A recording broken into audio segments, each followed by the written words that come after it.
अक्सर कहा जाता है कि सच्ची मोहब्बत को दुनिया सालों भर याद रखती है, लेकिन आज हम आपको जिस प्रेम कहानी के बारे में बताने जा रहे हैं वह सच्ची तो नहीं थी, लेकिन फिर भी दुनिया उसे याद करती है। याद करने की वजह इस प्रेम कहानी का खौफनाक होना था। यह इतना खौफनाक था कि इस प्रेम कहानी ने 7 हंसती खेलती जिंदगियों को एक पल में ही मौत की नींद सुला दिया था। यह कहानी है शबनम और सलीम की। वही शबनम और सलीम जिन्होंने अपनी मोहब्बत को अपनाने के लिए एक ऐसा खौफनाक रास्ता चुना जिसके बारे में सुनकर आज भी लोगों की रूह कांप जाती है।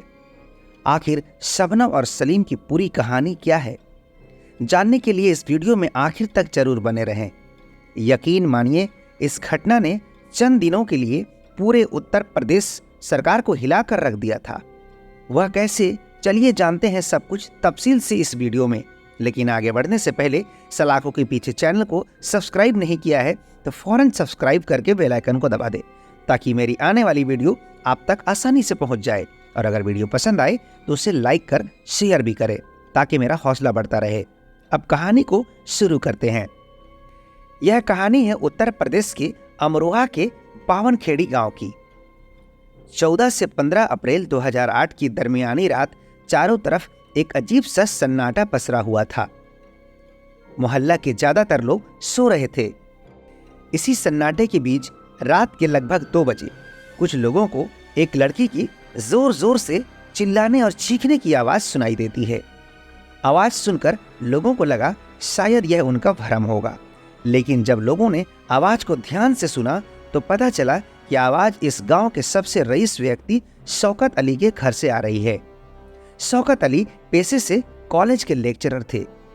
गांव में इनकी बड़ी इज्जत थी। इनका घर गांव का सबसे आलीशान घर था, जो पूरे 9 एकड़ में फैला हुआ था। जब लोगों ने शौकत अली के घर से आई आवाज को सुना तो लोग उठकर उसके घर की तरफ भागने लगे। जब उनके घर के पास गए तो पता चला कि शौकत अली की बेटी शबनम अली बेतहाशा चिल्लाए जा रही है। लोगों को समझ नहीं आ रहा था कि आखिर इसे हुआ क्या है। इसलिए मामले को समझने के लिए कुछ लोगों ने अंदर जाने का फैसला किया। जैसे ही लोग घर के अंदर गए, शबनम ने लोगों को अपने पिता के कमरे में जाने का इशारा किया। जब लोग कमरे में गए तो देखा कि शौकत अली खून से लथपथ अपने बेड पे पड़े हुए हैं। इसके बाद लोग घर के दूसरे हिस्से में भी गए और वहां भी यही नजारा था। घर में मौजूद एक एक शख्स अपने अपने जगह पर मरा पड़ा था। उस घर में 8 लोग थे, जिसमें से 7 लोगों की जान जा चुकी थी। मरने वालों में 55 साल की शौकत अली, 50 साल की शौकत अली की बीवी हाशमी, 35 साल के शबनम के बड़े भाई यासीन, शबनम का छोटा भाई राशिद, शबनम की भाभी अंजुम, शबनम की खलेरी बहन राबिया और 10 महीने का भतीजा अर्श शामिल था। यह मंजर देखकर किसी को कुछ भी समझ नहीं आ रहा था कि आखिर हुआ क्या है। यहां हर किसी के जहन में बस एक ही सवाल था कि आखिर ये सब किसने किया। अगर कोई इस सवाल का जवाब दे सकता था तो वह थी शबनम, जो इस पूरे घर में अकेली जिंदा बची शख्स थी। लेकिन शबनम की हालत इतनी खराब थी कि वो कुछ बताने की हालत में थी ही नहीं। शबनम का यह दुख देखकर लोगों को अजीब सा लग रहा था, क्योंकि शबनम ने एक पल में ही अपने परिवार के 7 लोगों को खो दिया था। हर कोई शबनम को समझाने की तसल्ली देने की कोशिश में लगा हुआ था, लेकिन शबनम किसी के भी काबू में नहीं आ रही थी। जब लोगों ने देखा कि 7 लोग दम तोड़ चुके हैं तो आनन फानन में रात के अंधेरे में ही स्थानीय पुलिस को इस घटना की जानकारी दे दी जाती है। एक साथ 7 लोगों की मौत की खबर से पूरे पुलिस स्टेशन में तहलका मच जाता है। यह खबर इतनी बड़ी थी कि रातों रात इस घटना के बारे में तत्कालीन राज्य और केंद्र सरकार को भी जानकारी दी जाती है। खबर मिलते ही सबसे पहले मौके वारदात पर स्थानीय पुलिस स्टेशन की टीम आ जाती है। मामले की गहराइयों को देखते हुए फौरन और पुलिस फोर्स की मांग की जाती है। अब हालत ऐसी हो जाती है कि सुबह की सूरज निकलने से पहले बावनखेड़ी गांव के आसपास के दर्जनों थाने के पुलिस फोर्स वहां जमा हो जाती है। इसके अलावा फॉरेंसिक टीम इस घर को अपने कब्जे में ले लेती है। और तहकीकात शुरू कर देती है। शुरुआती तहकीकात में जब लोगों ने शबनम के पूरे मामले को समझना चाहा तो शबनम बताती है कि वह छत पर सो रही थी। तभी उसे खटपट की आवाज सुनाई दी। जब वह आवाज सुनकर नीचे आई तो उसने देखा कि कुछ लोग हाथों में कुल्हाड़ी लिए हुए हैं और भाग रहे हैं। शबनम के मुताबिक शायद वह लोग लुटेरे हो सकते हैं जो घर में लूटपाट के नियत से घुसे होंगे। शबनम के इस बयान के बाद यह खबर पूरे शहर में आग की तरह फैल गई कि डकैतों ने शौकत अली के घर में डकैती के दौरान 7 लोगों की हत्या कर दी है। इस घटना के वक्त उत्तर प्रदेश की मुख्यमंत्री मायावती थी। घटना की जानकारी मिलते ही मायावती फौरन परिवार की इकलौती बची शबनम को 5 लाख रुपये मुआवजे देने के तौर पर ऐलान कर देती है। साथ ही यह भी ऐलान किया जाता है कि इस घटना में शामिल किसी भी अपराधी को बख्शा नहीं जाएगा। मायावती के इस ऐलान के बावजूद हंगामा शांत नहीं होता है, बल्कि विपक्षी पार्टियां इसे कानून व्यवस्था का मुद्दा बनाते हुए मायावती को घेरना शुरू कर देती है। हालात की गहराइयों को समझते हुए मायावती भी खुद को अमरोहा आने से नहीं रोक पाती है और अगले ही दिन हेलीकॉप्टर से वह खुद ही घटना स्थल पर पहुंच जाती है। यहां पहुंचकर मायावती शबनम को भरोसा दिलाती है कि आरोपियों को ढूंढकर कड़ी से कड़ी सजा दी जाएगी। जैसा कि मायावती ने पहले ही शबनम को 5 लाख रुपये का मुआवजे का ऐलान किया था, इसलिए वह इस मुआवजे की रकम यहीं पर देना चाहती है। लेकिन इस घटना की जांच कर रहे एक अधिकारी मायावती से गुजारिश करते हैं कि पहले सभी मरने वालों की पोस्टमार्टम रिपोर्ट आने दी जाए, उसके बाद ही शबनम को मुआवजे की रकम दी जाएगी। इसके बाद इस घटना की जांच इंस्पेक्टर आरबी गुप्ता शुरू कर देते हैं। इंस्पेक्टर आरबी गुप्ता पहले क्राइम सीन की अच्छी सी मुआयना करते हैं। इसके बाद शबनम से इस घटना के बारे में बातचीत शुरू करते हैं। शुरुआती कुछ देर की पूछताछ के बाद आरबी गुप्ता सवाल उठाते हैं कि जब घर के सभी लोग मारे गए तो शबनम अकेले कैसे बच गई। इस पर शबनम कहती है कि वह घर की छत पर सो रही थी, इसलिए वह बच गई। लेकिन पुलिस अधिकारी इस जवाब से संतुष्ट नहीं होते हैं, क्योंकि बिस्तर पर किसी तरह का सिलवट ना होना भी जांच अधिकारियों के मन में शक पैदा कर रही थी। लेकिन मामला इतना सेंसिटिव था कि उन्होंने उस वक्त शबनम के खिलाफ कुछ भी कहना सही नहीं समझा और अपनी तफसील जारी रखती है। सबसे पहले सभी लाशों की पोस्टमार्टम के लिए स्थानीय अस्पताल भेजा जाता है, जहां एक्सपर्ट डॉक्टर की टीम सभी लाश का पोस्टमार्टम करती है। पोस्टमार्टम रिपोर्ट के मुताबिक मरने वाले किसी भी शख्स ने किसी भी तरह का संघर्ष नहीं किया था, यानी पोस्टमार्टम रिपोर्ट इस बात की तरफ इशारा कर रहा था कि गर्दन पर हमला होने से पहले सभी लोग या तो सो रहे थे या फिर बेहोश थे। कहीं इन लोगों को बेहोश तो नहीं किया गया था। इस बात को कंफर्म करने के लिए आगे जांच के लिए सैंपल भेजे जाते हैं। बहुत जल्द बायोप्सी की रिपोर्ट भी आ जाती है। बायोप्सी रिपोर्ट चौंकाने वाली थी, क्योंकि इस रिपोर्ट के मुताबिक मरने वाले शख्स के शरीर में जहर के अवशोष का मिलना इस बात की तरफ इशारा कर रहा था कि मरने से पहले इन सभी को जहर दिया गया था और इसके बाद बड़ी बेरहमी से मार दिया गया। लेकिन आखिर ऐसा किया किसने? इस बात का सही जवाब अगर कोई दे सकता था तो वह इकलौती जिंदा बची शबनम थी। लेकिन अगर शबनम को फौरन हिरासत में लेकर पूछताछ की जाती तो हालात बिगड़ सकते थे। इसलिए पुलिस वालों ने सावधानी से जांच आगे बढ़ाते हैं और सबसे पहले शबनम के कॉल डिटेल्स निकलवाते हैं। कॉल रिकॉर्ड में एक और चौंका देने वाला खुलासा होता है। कॉल डिटेल्स के मुताबिक घटना वाली रात शबनम ने एक नंबर पर 3 बार कॉल किया था। पुलिस ने उस दूसरे नंबर की जांच की तो पता चला कि वह नंबर किसी सलीम नाम के शख्स का है। अब सलीम की तलाश शुरू हुई और इधर शबनम से भी पूछताछ का सिलसिला शुरू हो जाता है। शुरुआती जांच में शबनम ने बताया था कि कोई इंसान छत के जरिए घर में आया था और इसी ने घर के सभी सदस्यों की हत्या कर दी। लेकिन शुरुआती जांच में ही शबनम की यह बात झूठी साबित हुई, क्योंकि जांच में सामने आया कि जो सीढ़ी छत तक जाती है उसका दरवाजा अंदर से बंद था। ऊपर से जमीन से छत की ऊंचाई 14 फीट की थी और दीवार पूरी तरह से प्लास्टर किया हुआ था। ऐसे में 14 फीट की दीवार को फांदकर छत पर जाना बिना सीढ़ी के किसी के लिए मुमकिन नहीं था। कुछ लोगों ने शक जताया कि शायद बदमाश बाहर से सीढ़ी लगाकर अंदर आ गए होंगे, मगर कुछ ही देर में जांच के बाद इस दावे को खारिज कर दिया गया, क्योंकि वहां पर किसी भी तरह की सीढ़ी के इस्तेमाल के सबूत नहीं मिले थे। अब तक की पूछताछ में यही निकल कर आया कि शबनम का हर बात झूठा साबित हो रहा था। पुलिस चाहती तो तुरंत शबनम के साथ सख्ती से पेश आ सकती थी, मगर मामले की गंभीरता को समझते हुए पुलिस वाले कोई भी एक्शन लेने से पहले सबूत जुटाने में लगे रहते हैं। अभी पुलिस जांच में लगी हुई थी कि पुलिस को एक मुखबिर जानकारी देता है कि अगर आप इस मामले की सच्चाई जानना चाहते हैं तो सलीम को उठा लीजिए, सब कुछ साफ हो जाएगा। इस मामले में पहले तो सलीम का नाम तब आया था जब पुलिस ने शबनम का कॉल डिटेल्स निकलवाया था। यह दूसरा मौका था जब किसी ने सलीम का नाम लिया था, इसलिए सलीम से पूछताछ आगे शुरू होती है। वैसे सलीम से घटना के अगले ही दिन पूछताछ हुई थी, मगर कुछ भी संदिग्ध न मिलने की वजह से उसे छोड़ दिया गया था। मगर जब एक मुखबिर ने तथा कॉल डिटेल्स ने कुछ संकेत दिए तो एक बार फिर से 17 अप्रैल को सलीम को पूछताछ के लिए बुलाया जाता है।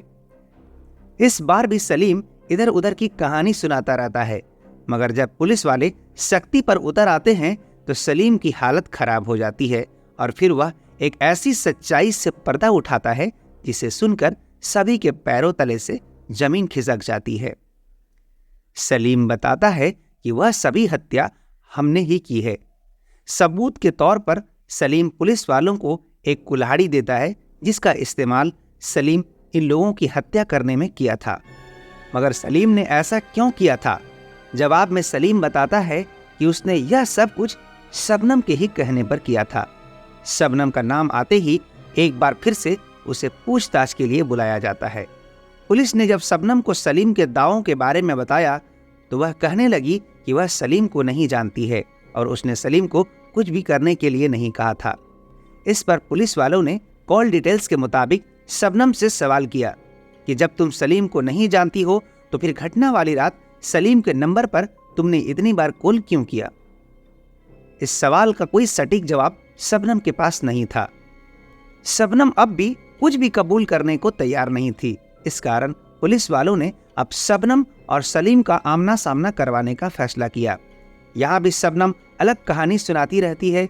इस पर सलीम शबनम से कहता है कि मैंने पुलिस वालों को सब कुछ बता दिया है, बेहतर है कि तुम भी अपना जुर्म कबूल कर लो। सलीम की ये बातें सुनकर शबनम अचानक से दहाड़े मारकर रोने लगती है और फिर आखिरकार एक रूह कपा देने वाली सच्चाई को कबूल करती है। कई घंटों तक शबनम से पूछताछ होती रहती है और फिर पुलिस को इस घटना के बारे में पूरी जानकारी दी जाती है। पुलिस के मुताबिक इन 7 लोगों की हत्या शबनम और सलीम के प्रेम का नतीजा था। पूरी कहानी कुछ यूं थी कि शबनम गांव की सबसे अमीर घराने की बेटी थी। शबनम के पिता शौकत अली कॉलेज के लेक्चरर थे। शबनम का एक भाई इंजीनियरिंग की पढ़ाई करने के बाद एक अच्छी कंपनी में जॉब कर रहा था, जबकि दूसरा छोटा भाई MBA करके नौकरी में लगा हुआ था। शबनम खुद इंग्लिश और भूगोल से AA कर चुकी थी। घटना के समय शबनम बतौर शिक्षा मित्र स्कूल में जॉब कर रही थी। शबनम के घर के ठीक बाहर एक लकड़ी कटाई का मिल था। सलीम इसी मिल में काम किया करता था। शबनम जब भी बाहर जाती थी तो उसकी नज़र अक्सर सलीम पर पड़ती थी। रोज आते जाते शबनम को सलीम अच्छा लगने लगता है और धीरे धीरे वह सलीम से प्यार करने लगती है। मौका मिलते ही एक दिन सलीम को अपने प्यार का इजहार करती है। सलीम बताता है कि वह भी उसे पसंद करता है। अब बीते समय के साथ शबनम और सलीम एक दूसरे को दिलो जान से चाहने लगते हैं। दोनों एक दूसरे से शादी करने का मन बनाते हैं, मगर यहाँ कई दीवारें खड़ी हो जाती है।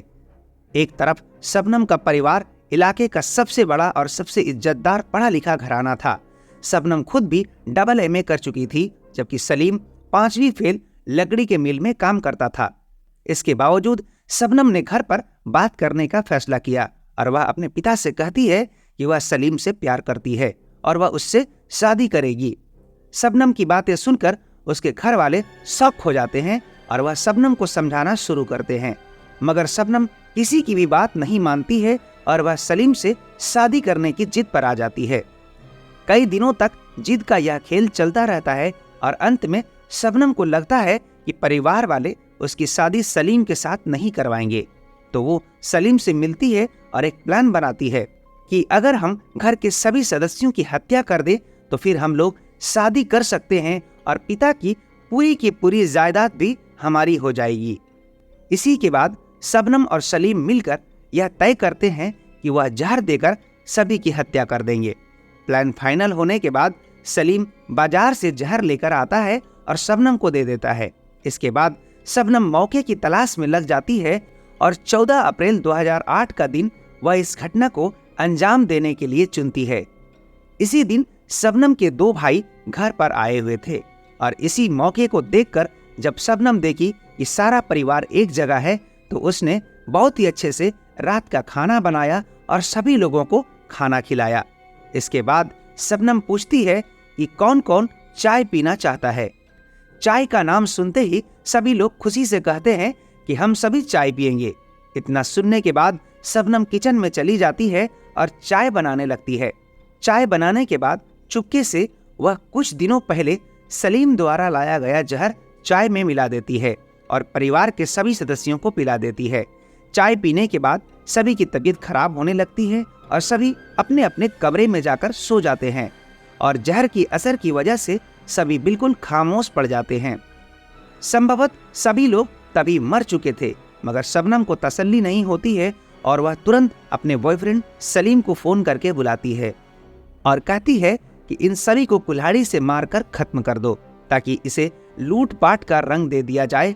शबनम के कहने पर शबनम और सलीम मिलकर एक के बाद एक सभी लोगों के गले पर कुल्हाड़ी से वार करते हैं और उसे खत्म कर देते हैं। 6 लोगों को मौत की नींद सुलाने के बाद सलीम शबनम के घर से निकलकर चुपके से चला जाता है। अभी सलीम को गए कुछ ही मिनट हुए थे, तभी शबनम फिर से सलीम को कॉल लगाती है और शबनम कहती है कि तुम फिर से वापस आ जाओ क्योंकि अभी भी भतीजा अर्श जिंदा है जिसकी उम्र बस अभी 10 महीने की थी। इस पर सलीम कहता है कि वह अब वापस नहीं आएगा, उसको तुम ही मार दो। इसके बाद शबनम फोन काट देती है और अपने हाथों से 10 महीने की भतीजे का गला दबाए रखती है, जिस कारण उसकी डेथ हो जाती है। शबनम के इस खुलासे के बाद आधिकारिक तौर पर शबनम और सलीम को गिरफ्तार कर लिया जाता है। दोनों पर हत्या समेत कई धाराओं के तहत मुकदमा दर्ज करते हुए मामला चलाया जाता है। मामले की सुनवाई जिला कोर्ट में शुरू होती है। यहाँ लंबी सुनवाई के बाद शबनम और सलीम को मौत की सजा सुना दी जाती है। इस सजा के खिलाफ दोनों इलाहाबाद हाई कोर्ट में अपील करते हैं, वहां से भी उन्हें फांसी की सजा मिलती है। इलाहाबाद हाई कोर्ट से राहत नहीं मिलने के बाद दोनों सुप्रीम कोर्ट में अपील करते हैं, मगर सुप्रीम कोर्ट भी निचली अदालत के फैसले को सही मानती है। जब अदालतों में शबनम और सलीम को कोई राहत नहीं मिलती है तो शबनम राष्ट्रपति को मर्सी पिटीशन दायर करती है, मगर कहीं से भी शबनम को कोई राहत नहीं मिलती है। 2021 में सभी जगह से मर्सी पिटीशन खारिज होने के बाद ऐसा लगा कि शायद आजाद भारत के इतिहास में शबनम फांसी की सजा पाने वाली पहली महिला बन जाएगी, क्योंकि जेल में फांसी की तैयारी शुरू कर दी गई थी।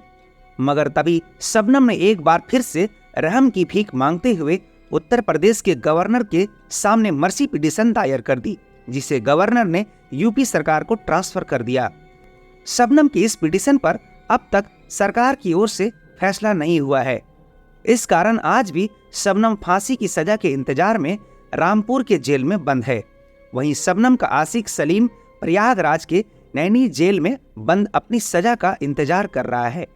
इस पूरे मामले में एक चौंका देने वाला खुलासा 2008 में तब हुआ जब शबनम को गिरफ्तार करने के बाद मेडिकल जांच के लिए भेजा गया।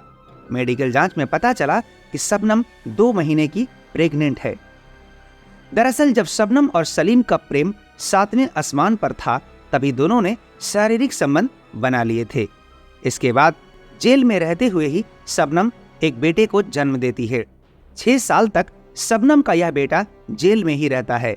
उसके बाद शबनम के कॉलेज के दिनों के एक दोस्त सैफी शबनम के उस बेटे को गोद ले लेता है। दरअसल सैफी उसी कॉलेज में पढ़ाई करता था जिसमें शबनम पढ़ती थी। सैफी के मुताबिक शबनम अक्सर बच्चों की कॉलेज में मदद किया करती थी।